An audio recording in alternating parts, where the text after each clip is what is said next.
PCC chief విషయంలో Congress high command కీలక నిర్ణయం తీసుకుంది. పీసీసీ అధ్యక్షుడిగా మహేష్ కుమార్ గౌడ్ను నియమించింది. బీసీ వర్గానికి చెందిన మహేష్ కుమార్కు పార్టీ పగ్గాలు అప్పగించింది. ఉత్కంఠకు తెరదించింది ఏఐసీసీ. కీలక నిర్ణయం తీసుకుంది. తెలంగాణ పీసీసీ చీఫ్గా మహేష్ కుమార్ గౌడ్ను నియమించింది. దీనికి సంబంధించిన బ్రేకింగ్ న్యూస్ మనం చూస్తూ ఉన్నాం. ఒక పొలిటికల్ అప్డేట్, ఒక పొలిటికల్ బ్రేకింగ్ తెలంగాణలో చోటు చేసుకుంది. పీసీసీ చీఫ్ను మహేష్ కుమార్ గౌడ్ను నియమించింది ఏఐసీసీ. గత కొద్ది రోజులుగా పీసీసీ చీఫ్కి సంబంధించిన ఒక సందిగ్ధ వాతావరణం కనపడుతోంది. ఎవరికి ఈ అవకాశం వస్తుంది? కీలకమైనటువంటి నేతలు ఉన్నారు.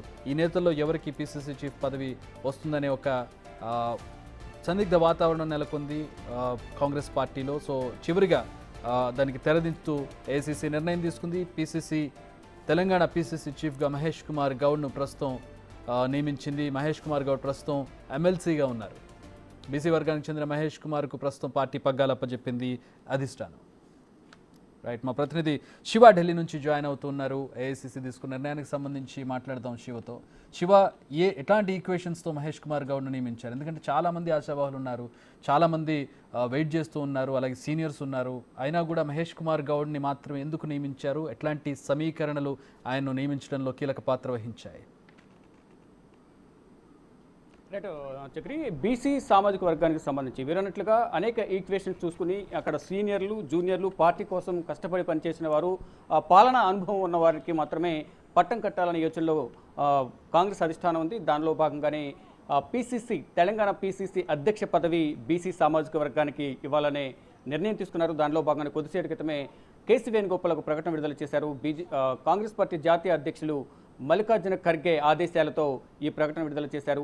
వర్కింగ్ ప్రెసిడెంట్గా ఉన్న పీసీసీ వర్కింగ్ ప్రెసిడెంట్గా ఉన్నారు. ఎమ్మెల్సీగా ఉన్న బీసీ సామాజిక వర్గానికి సంబంధించిన గౌడ కులానికి చెందిన మహేష్ కుమార్ గౌడ్కు తెలంగాణ పీసీసీ అధ్యక్ష పగ్గాలు అప్పచెప్తూ కాంగ్రెస్ అధిష్టానం నిర్ణయం తీసుకుంది.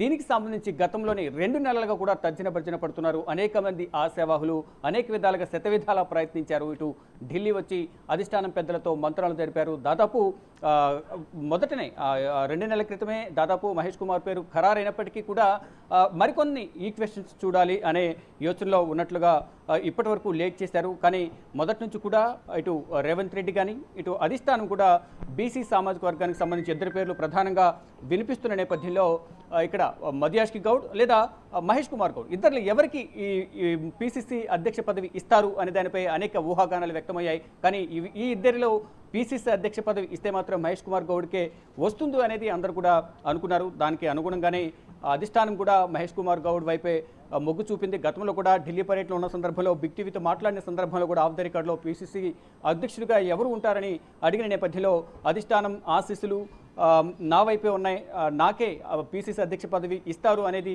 మహేష్ కుమార్ గౌడ్ గతంలో బిగ్ టీవీతో మాట్లాడారు. తర్వాత వారి అనుచర వర్గం కానీ ప్రతి ఒక్కరు కూడా మహేష్ కుమార్ గౌడ్కే ఇస్తారంటూ కూడా ప్రచారం జరిగింది. కానీ మధ్యలో ఇటు ఎస్సీ ఎస్టీ సామాజిక వర్గానికి సంబంధించి మరికొంతమంది పేర్లు కూడా వినిపించాయి. ఎస్టీ సామాజిక వర్గానికి సంబంధించి బలరాం నాయక్ పేరు గట్టిగా వినిపించింది. తర్వాత సంపత్ కుమార్, మరోవైపు ఇటు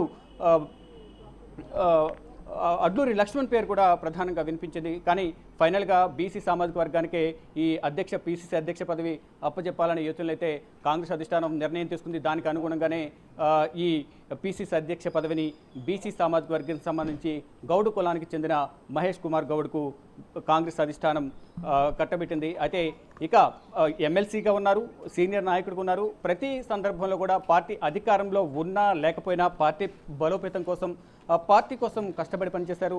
ఇటు గాంధీ భవన్లో ఉంటూ అంటే అధికార పార్టీపై పైన విమర్శలు చేయడంలో కానీ అధికార పార్టీ చేస్తున్న అక్రమాలపై కానీ గతంలో ఏదైతే బీఆర్ఎస్ పార్టీ 10 సంవత్సరాల కాలంలో చేసిన అవినీతి అక్రమాలు, ఇచ్చిన హామీలు నెరవేర్చడంలో విఫలమవడం కానీ అవి ప్రజల దృష్టికి తీసుకువెళ్ళి ప్రభుత్వంపై ఏ విధంగా వ్యతిరేకంగా ప్రజలకు తీసుకువెళ్ళాలి, ప్రజలను ఏ విధంగా కాంగ్రెస్ వైపు మళ్లించాలి, ఏ విధంగా కాంగ్రెస్ వైపు దృష్టి మరల్చే విధంగా కాంగ్రెస్ పార్టీని ఏ విధంగా బలోపేతం చేయాలనేది ప్రతి ఒక్క పాలనా వైఫల్యాలను అధికార పార్టీకి సంబంధించిన పాలనా వైఫల్యాలను ఆయుధంగా మార్చుకుని మహేష్ కుమార్ గౌడ్ ఎంతో తన యొక్క అనుభవంతో ఈ గత కొంతకాలంగా కూడా కాంగ్రెస్ పార్టీ బలోపేతం కోసం కష్టపడి పనిచేశారు. గతంలో పార్టీ కోసం బలోపేతం కోసం కానీ కాంగ్రెస్ పార్టీ అధికారంలో ఉన్నా లేకపోయినా కాంగ్రెస్ పార్టీ కోసం చేసిన సేవను కానీ గుర్తించి కాంగ్రెస్ అధిష్టానం ఈ నిర్ణయం తీసుకుంది. గతంలోనే సీఎం రేవంత్ రెడ్డి కూడా